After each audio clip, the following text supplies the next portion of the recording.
Sin rodeos, gracias a ustedes por acompañarnos y de inmediato quiero compartir pues una información que realmente es interesante porque todos los peruanos, la verdad es que siempre nos preocupamos de cómo avanza nuestro ente electoral y sobre todo las funciones de cada uno de los parlamentarios en el Congreso de la República. Y hace un momento hablábamos de la nota desaprobatoria que tienen según un sondeo de opinión, 0,7 sobre 20, es bajísimo, pero lo peor es que esta nota cada vez es menor de acuerdo a los últimos años. Es decir, el Congreso de la República siempre está desaprobado por la población. ¿Por qué? Porque no tienen mucha transparencia, porque se van tapando unos a otros, ¿no? El famoso otorongo no come otorongo. Y además porque hay una serie de detalles que terminan protegiendo a los congresistas o dándoles benevolencias y facilidades para permanecer en el poder. Por ejemplo, la inmunidad parlamentaria, ¿verdad? Vamos a hablar de este y otros temas con nuestro siguiente invitado de la noche, porque don Luis Fernando Núñez, especialista del Instituto de Derecho Electoral y además politólogo, está con nosotros aquí, listo para hablar sobre estos cambios que merecen darse en el Congreso de la República para mejorar quizás un poco nuestra clase política. ¿Cómo está usted, Luis Fernando? Gracias por acompañarnos. 70% de la población de alguna manera considera, o 76% de encuestados rechaza la reelección del Congreso, que sigamos viendo los mismos rostros en un trabajo que no está siendo aprobado, ¿no es cierto?, por todos los peruanos. ¿Cómo lo analizamos? Bueno, estamos presentando una visión peruana, pero que tiene un arraigo más continental. Realmente los congresos en casi todas partes no gozan de buena reputación. Están desprestigiados. Pero en el caso del Perú parece que ellos hicieran un hincapié, un esfuerzo en desprestigiarse más cada día. Se esmeran. Yo estaba escuchando con atención tu anterior entrevista y hablabas del caso de la congresista Foronda. El Jurado Nacional de Elecciones para la elección anterior, la última, habilitó en el 2015 la llamada ventanilla única. Por supuesto. Donde los congresistas, los aspirantes al Congreso, lo único que tenían que hacer era verificar las hojas de vida. Como lo hicieron con ellos, ellos deberían haberlo hecho con la gente que iba a trabajar con ellos. Ahora, yo pensé de verdad que la congresista Foronda no conocía, y resulta que conocía a fondo el caso de esta secretaria porque estuvo presa con ella. Sabía todo. Sabía todo. Entonces, es un error político y los errores políticos se pagan. Se pagan. Se pagan. ¿Cómo tienen que pagarlo, no? Porque hay cierta benevolencia también entre los congresistas. Yo le preguntaba al parlamentario Salazar, ¿qué se debe hacer? ¿Solamente suspenderla 120 días, sacarla del Congreso, denunciarla penalmente? ¿Cuál debería ser la real sanción que merece la congresista Foronda con este caso? Bueno, para empezar, la Comisión de Ética debería funcionar. Ahí está el problema, ¿no es cierto? Que ni siquiera la Comisión de Ética está paralizada por una serie de problemas. O sea, todo el mundo lo que piensa es que los propios congresistas creen que la comisión debe refundarse, reorganizarse. Porque realmente 120 días es prácticamente mandarlos de vacaciones. Así es. ¿No? Se necesitaría una mirada más profunda. Pero yendo al fondo de tu pregunta, este jale que tenemos de que las distintas bancadas están jaladas, nos indica que el desprestigio es acentuado. O sea, es más, esto tiene que ver un poco con la situación de la coyuntura social. ¿En qué sentido? Mucha gente decía, tenemos un cambio de presidente a dos semanas de una cumbre, tú sabes, la cumbre presidencial. La cumbre de las Américas. Y la gente está pendiente que si de las figuritas Panini, ¿no?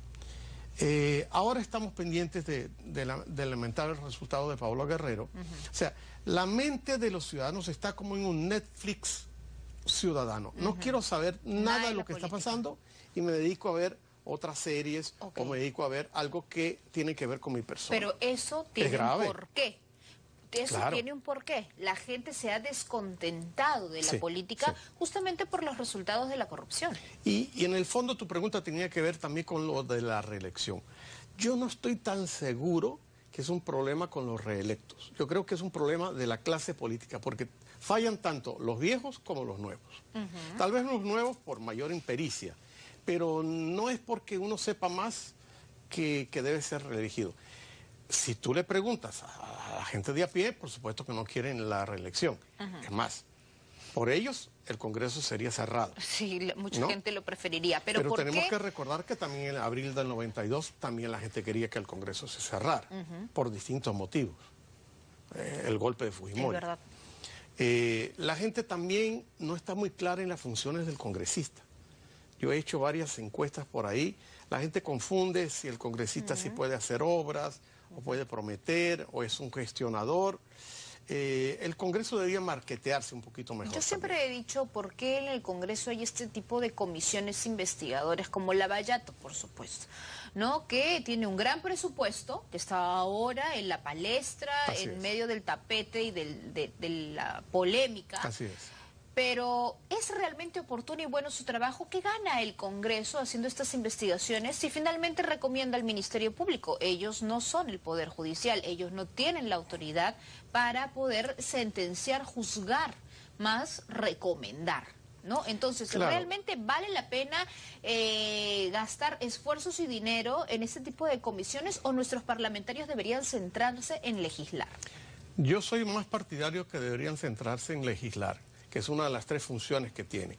Pero ellos, basándose un poco en otra de las funciones que tiene que ver con el control y la fiscalización, creen que tienen derecho a abrir las comisiones investigadoras. Lo que pasa es que esta comisión, igual que otras que hemos tenido, de verdad que han sido un gasto, y como tú dices, al final es un juicio político, porque el Congreso es una casa política, y lo que vale es lo que haga el Poder Judicial y la Fiscalía. Y ellos mismos así lo reconocen, ¿ah? Pero hay que reconocer, claro, a pesar que hay congresistas que no les guste que yo les mencione esto, tengo muchos amigos en el Congreso, la Comisión Lavallato es una comisión que te pone en vitrina. Como es la comisión que tiene más rating, la gente se para a verla. Entonces esos congresistas dentro de su cabeza, aparte de la investigación que están haciendo, están diciendo, aquí estoy en televisión gratis, 1 hora, 2 horas, 10 horas, y esto me va a servir a mi futuro político. Claro. Porque el político siempre piensa primero en su bienestar. Y la población va a creer que sí estoy trabajando, ¿no? Y estoy fiscalizando, claro, y estoy yo no dudo que trabajen, pero creo que ya se está expandiendo demasiado. Yo sé que Lavallato es un caso muy complicado, no solamente en el Perú, a nivel continental, pero debería de alguna manera terminar de fijar sus conclusiones, porque hay muchas cosas que legislar. Así es. Tal vez no necesitamos muchas más leyes, sino mejores leyes y aplicación de las leyes. Perfecto. Y otra cosa que la gente siempre comenta es lo de la impunidad. Quiero ir a 2 temas que me parecen sumamente importantes y hemos tocado uno a medias. Así es. Reelección electoral en el Congreso de la República. La gente dice no. 76% dicen no estoy de acuerdo con que los congresistas se puedan reelegir. Y hay otro detalle, que desde el Congreso se dio una normativa para que presidentes regionales, alcaldes y hasta presidentes de la República no se reelijan, no vayan nuevamente y se aprovechen del poder. Ese es el argumento. ¿Y por qué no los congresistas? Por eso de que otorongo no come otorongo. Qué increíble, ¿no? Acuérdate que el Congreso, debería ser para todas las autoridades por supuesto, igual. En México ha pasado eso. Lo que pasa es que los congresistas, como tienen un estatus, ellos aprueban su propio presupuesto, ellos son los que manejan sus propias normas en el reglamento, entonces ellos creen que eso es cuchillo para su garganta. Harían un gran bien a la nación si dicen, ¿saben qué? Para el próximo periodo vamos a hacer una prueba, por ejemplo, de un piloto de 2 congresos seguidos, donde no se apruebe la reelección de los congresistas. Y tomen experiencias comparadas de otros países. Claro. La población sí les gustaría. ¿Cómo es en otros países? ¿Hay realmente reelección de Congreso o pasa lo mismo que aquí? Legislo para todas las autoridades menos para mí. Queda feo. En México se hizo, pero queda feo legislar para los demás y no para ti mismo. Quedó horrible. 0,7 de nota B. Así es. Yo creo que la nota fue generosa. La nota fue generosa. Pero es vergonzosa. Sí, es una nota Yo llegaba a mi casa con un 0,7 y me daba vergüenza presentársela. Claro, es una nota mala para el Congreso en general y para las bancadas en particular. También, porque la que tiene la mayor nota es 0,9. Sí. Entonces, estamos hablando de un desprestigio total. Y otro detalle que me gustaría comentarte, porque tiene que ver también con tu entrevista anterior. Sí. Yo veo un fenómeno que es esta cosa que los congresistas, cuando cometen un error, les cuesta mucho hacer un mea culpa. Reconocerlo. Yo sé que el político tiene un ego normalmente descomunal, pero de vez en cuando mirar a la cámara y decir, me equivoqué, pido perdón, no lo volveré a hacer, aprendí de mi error. creo que hace falta. Y O no es critica una al muestra otro. de debilidad. O critica al otro, ¿no es cierto? Lo que hizo O la echarle la congresista culpa al otro. Foronda, cuando le preguntaron, oiga, ¿qué fue de esta asesora, no, merretista que usted ha contratado? Estas denuncias salen porque yo he denunciado la corrupción de Pedro Pablo Kuczynski. Por Dios, ya el nuevo gobierno tiene 50 días. Así es. Por favor, no nos agarren de tontos. Ojalá ¿no? la gente que nos está viendo, mirando a la próxima elección municipal, escoja mejor sus candidatos. Y ahí también voy a ir, pero antes de eso hablemos ahora de la inmunidad parlamentaria. Ya hemos hablado de la reelección y ahora el tema de la inmunidad. Eso también es preocupante, ¿por qué? Porque a lo largo de cómo va avanzando el periodo legislativo, van saliendo ciertas perlitas de estos congresistas que no han sido revisados por los partidos políticos, que pasaron los filtros, nadie sabe cómo, y al final se benefician de la bendita inmunidad. ¿No es cierto? Que les da una protección para no ser judicializados. ¿Esta debería eliminarse? Bueno, en realidad la figura de la inmunidad parlamentaria es una figura histórica y protege la acción del congresista contra lo que uno llama sus enemigos políticos. Pero una cosa es inmunidad y otra cosa es impunidad. Y esta impunidad es lo que se está viendo. Fíjate el estado de la Comisión de Ética. Entonces, inmunidad parlamentaria para los hechos ejercidos durante su mandato. No antes, no después. Pero si comete errores durante su mandato, evidentemente tiene que pagar por ellos. Porque el congresista debería ser la imagen del pueblo. Esa es la verdadera casa del pueblo. Entonces, está mal que un congresista se ampare, se escude, se vista de una inmunidad para cometer delitos. Eso la población lo va a seguir rechazando y le va a costar caro. Porque cada día tenemos gente más descontenta con el sistema democrático como lo estamos viviendo en el Perú. Y otra de las preocupaciones de la población está en el financiamiento de las campañas, ¿no? Y estos dineros de empresas como Odebrecht, que claro, financia a un partido político, financia a un candidato o a un candidato al Congreso, pero después está viendo cómo va a recuperar su platita. ¿No es Nadie cierto? va a financiar a un congresista si luego no le pasa factura. O sea, esto no es unos juegos florales, esto no es la Madre Teresa de Calcuta. Claro. ¿No? Entonces, las leyes tienen que aplicarse. La OMPE, que tiene una gerencia de fondos partidarios, no tiene fuerza coercitiva a la hora de cobrar una multa que ponen. Entonces, hay que aprobar leyes que se puedan cumplir. Los congresistas son los que aprueban las leyes. Luego viene el tema de los reglamentos, pero quedan atados de manos si esas leyes no son leyes para todos, y no para unos y no para otros. Entonces, en el tema de financiamiento debe haber incluso hasta sanciones. Absolutamente. Sanciones, un cuadro gradual de sanciones y que todo sea bancarizado. Y si se hace una entrega, por ejemplo, de una UIT que está permitido, de cualquier manera eso tiene que tener un número correlativo, porque no se puede jugar con la si plata. hemos visto, pues, ¿no? Gente fantasma que ha hecho aportes a las Y cuando campañas, se les pregunta, no fueron ellos. que no tienen ni siquiera para el pan del día siguiente, Por ¿no? eso es que la población desconfía mucho. Hay una mancha de desconfianza en la clase política. Yo sé que a ellos ni siquiera les gusta que le llamemos clase política, pero es una clase. Porque tú y yo ganamos un sueldo mucho menor de lo que ganan Así es, ellos. por supuesto. Recordemos y que... en teoría el ser político, ser congresista, es un honor. Así ¿No es cierto? es. Nadie Recordemos la debe historia. querer llegar a ser congresista para enriquecerse. Para eso váyase al sector público, haga usted, el sector privado, haga usted su empresa, pero no se llega al Congreso para ser rico. En algún momento de nuestra historia, los congresistas eran un cargo ad honorem, los alcaldes eran un cargo ad honorem. ¿Qué mayor honor que servirle a tu país? Por supuesto. Ahora, el tema está, entonces entendemos que hay muchos detalles que los propios congresistas han expresado a la población para tener tan poco crédito. Sí, y los escándalos, porque recuerda que Más allá de los escándalos. la gente realmente no conocía a la congresista Foronda hasta este escándalo. No conocía a la otra congresista hasta que se descubrió que no había estudiado. O sea, algunas veces yo he estado en las capacitaciones cuando ellos son elegidos congresistas antes de jurar y siempre les digo, espero que jueguen siempre con la verdad, porque los medios de comunicación van a descubrir. Tarde o temprano tienen 5 años para descubrir. Entonces, digan la verdad. Si usted no ha estudiado y ha vivido de la universidad de la vida, como se diga, diga, no tuve oportunidad de Por estudiar. supuesto, y aparte nuestra legislación, nuestro reglamento No lo obliga. para poder ser congresista es tan benevolente, es tan amplio que no te obliga a ser universitario o haber terminado tus estudios Que es otra gran escolares discusión que hay. para poder postular al Congreso y tener una representatividad, Claro.